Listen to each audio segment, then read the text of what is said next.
government believes that the future of the NHS can be protected using an NHS app. We shall see. Joining me now, James Heale, political correspondent at The Spectator. Good morning, James. Morning, David. So should we talk about this? It's been embargoed, this story. It was sitting on my desk yesterday. This is going to be unveiled tomorrow. Essentially, it is headline, "Power to the Patient," as the government sets out plans to cut waiting lists. Their big idea, right, is to have an upgraded NHS app so you can choose provider, you can book your appointment, you can receive your test results. They say this is part of the elective reform plan to cut waiting lists, and they talk about raising minimum standards. Your reading of this, is this the golden nugget, the golden bullet? Well, this shows to me that Labour is putting all its eggs in the kind of NHS reform basket. The big winner of the last budget was the NHS and Department for Health, 22 billion in tax rises for the NHS. And so this is basically Wes Streeting trying to deliver. We've had the first 6 months, him talking about what he's going to do in office. This is him actually saying what's going to happen on the ground. And so I think the problem with NHS reform, as you'll know, David, of course, is it takes a huge long time to actually get off the ground. What he's doing is sending a message right now. He's talking about the fact that legally, of course, patients are supposed to have a choice of different hospitals they can go to. They're currently not making the most of that. So he's trying to use the kind of bully pulpit of his office to try and shake them out of the kind of collective stupor and try and actually get a good deal for patients. That is all very well and good, but actually, if this is their great panacea, which is to roll out an app, my worry about this is that actually what it does, it's prejudicial against older people who may not be able to use that kind of technology. These people like to phone up, they like to talk to a person, they want to write it down in a diary. I'm deeply nervous that, as you say, putting all their eggs in one basket around an app saying choose, essentially it's choose and book, isn't it?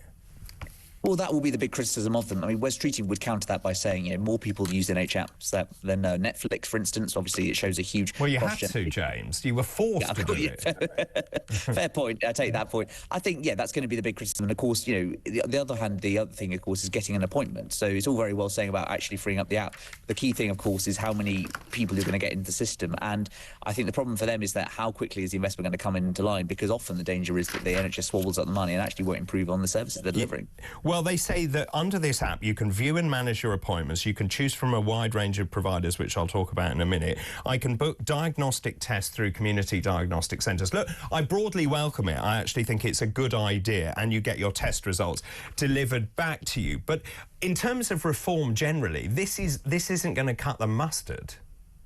No, I won't. And I think that people are now saying within the Labour Party, I mean, you were talking there about sort of what's the threat to Keir Starmer. I think there's a danger about threat to Wes Streeting. What's he going to actually deliver on in terms of had a lot of money, he has a lot of praise, etc. Is this going to actually lead to improvements on the ground? The other thing I think people are talking about is, the NHS workforce plan of Rishi Sunak wasn't by any means a panacea to the issues in the NHS, but people thought it's a plan, at least we can work with it. The danger for Labour is they want to consult on everything, and you do get the risk of paralysis by analysis. You get too much commissions, too many reviews. Social care has been pushed back to 2028. When are we actually going to see the pleasures get into the plan at the moment? Well, of course, we saw Ara Darzi, who I used to work for, Ara's report into this saying the NHS is in a critical condition. The NHS must reform or die. It must move. This very sort of trendy phrase, it needs to move from analogue to digital. Yet again, Streeting bandies that around. I don't really know what that means. It talks about the focus must be on preventing disease as well. There also smacks of a class war to me. It says if the wealthy can choose where and when they're treated, then working class patients should be able to as well. And the government will give them that choice. I would counter that by saying if you are confronted as a patient, and I have been in this position where you say to the patient, where would you like to be treated? What do they base that on? That is going to be the key question in terms of the criteria, and I suspect we'll see a bit more of that when the Prime Minister gives his big speech tomorrow. As you say, how informed are the patients going to be? It's very well sort of offering a theoretical choice, but what is actually on the ground? I think it's kind of striking that Wes Streeting, when he talks about this, is wording it very much his own experience. He talks about when he had cancer diagnosis in 2021. He went to the Royal Free Hospital, for instance. He talks about having a good experience, but plenty of people will also counter that by saying, will the patients really be the best place to judge that? And the danger is, of course, you then have disproportionate outcomes. etc., and a postcode lottery. And so you can see other Labour MPs standing up and saying, hang on a sec, that doesn't really solve the issue. It's simply relocated resources elsewhere in the system. And actually what we need to do is to work to a system where all hospitals provide exemplary treatment. So if you say to a patient, OK, so let's take that example of a kidney cancer. Do you want to go to your local DGH, which is down the road, or do you want to go to a centre of excellence in London? I mean, it's an impossible question for people to answer, and actually what they want is advice from the clinician to say, in my humble opinion, you would be better treated here because of X. Absolutely right. And so I think that's going to be the big question, is that fine, you offer people a theoretical choice. The other thing, of course, they just want to see actual improvement in their standards and getting the appointment in the first place. It doesn't matter where it is. They just want to get something in the diary, as it were. And just in terms of that, I mean, this is their big plan. So we've got an app. We've got you can choose whatever you want. But also, let's just talk about this other big story this morning, which is in the Telegraph. Wes Streeting says he will scrap 1 million appointments. These are post-elective surgery appointments. Now, look, when you have an elective operation, i.e. a planned operation, it is vital to understand how you've done at the end of that operation. I just find this odd that Wes Streeting, who is not a clinician, can say we're going to stop 1 million appointments. It really should be, I mean, what he's saying is we're going to rely on technology and trackers and all the rest of it. But again, isn't this a gimmick? I think that's the risk for Labour, because they're saying about technology, etc. We've been talking about technology in the NHS. I remember when Matt Hancock used to talk about how many pages and fax machines there were in the NHS. Actually, of course, you know, people often will need that kind of face-to-face appointment. They'll need the kind of things you're talking about in the kind of post-elective treatment. And so I think with the Wes Streeting, the danger is that he sometimes takes a bit of a relish in sort of annoying the clinicians, people who are sort of medical practitioners, etc. The danger is, of course, if that turns against them and there's sort of some of the criticism that come out of them, it actually has some merit to it.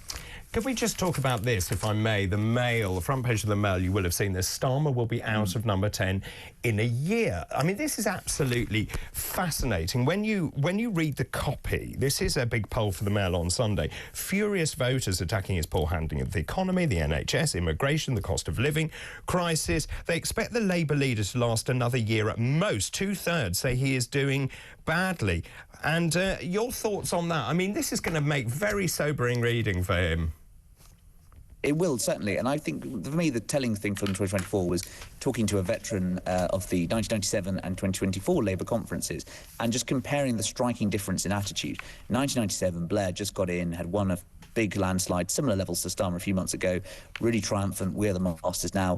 2024, it was very, very different. If you were very moody, downbeat, glum, backbiting, etc. And I think the problem for Starmer is, yes, he's not going anywhere for the next 4 years in terms of having a parliamentary majority to rely on, but the danger is his authority has been eroded. And in 12 months' time, if these improvement hasn't been markedly seen in the NHS and other areas than communications, for instance, which he has some control over, people, I think, will suddenly, that sort of whispers of criticism are going to turn into a crescendo and could prove real issues for his authority and actually getting the Labour Party in shape if they look like they're going to lose a load of seats next time around. Can I ask you the question that actually I've been asking all morning? Sure. Who or what do you think is the biggest threat to Labour? Is it his own side? Is it Wes Streeting, Angela Rayner? Is it the new Labour MPs? Very worried about whether they will stay in their job. Is it Nigel Farage, the role of reform? Could it be a resurgent Conservative Party? Is it the noises off? Is it Donald Trump? Is it Elon Musk? In your opinion, who or what do you think is the biggest threat to Starmer? Or is it himself? It's probably himself. But the second to that, I mentioned someone you haven't mentioned, which is Donald Trump. And if Trump proves to be a very difficult, awkward partner, puts the tariffs up, and we have a recession, I think that's going to be the single biggest factor of the next 12 months or so. Longer term, I think it's probably Nigel Farage.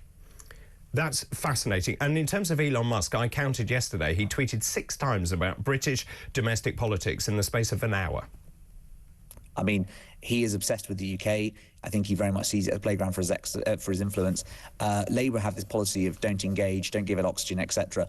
I wonder how long that's going to hold. The key question, of course, David, is what happens after Jan 20th, because Labour people are saying, look, he's fine, he's tweeting now, he's in opposition, not in office yet, but if he's holding a major cabinet post, Department of Government Efficiency, and he's tweeting like this, he's running his own foreign policy, that cannot continue. And so the big thing that happens is 15 days' time, is that going to change or not? And you mentioned Nigel Farage there and reform, 170,000 members now. Of course, we've spoken before about Kemi Badenoch's terrible decision to attack that as an automated response. We know that is linked to Nation Builder, which is where you subscribe. If you look at the sheer numbers joining reform, and if they're all paying 25 quid, that means reform has quite a significant war chest. And of course, now we're in a position, and there's another big story this morning saying, and here it is, reform, this is in the Telegraph, UK is 6 points away from becoming the biggest party in Parliament. His insurgent party could leapfrog the Conservatives and Labour by gaining a few more percentage points of support. This is the most interesting thing about the pivotal moment in the first past the post system, because Reform UK, 4 million votes, 5 MPs, but suddenly the mass changes, doesn't it? Because you reach this tipping point where suddenly, as you add in more voters, their vote share skyrockets. Absolutely, and if you get a result like you had in Thurrock, where James McMurdoch was elected MP, he won with just 31% of the vote. We are increasingly moving to a system where you can win a plurality of the seats, dozens and dozens and scores and hundreds even of seats, with a very little amount of the vote. So Labour won, of course, 415 or so seats with 32.7% of the vote. If we get to that point where suddenly first past the post goes from being a handicap to a help to reform, that's the big thing. And the other thing, of course, is in the Sunday Times, looking ahead to the local elections, people talk about 500-600 councillors.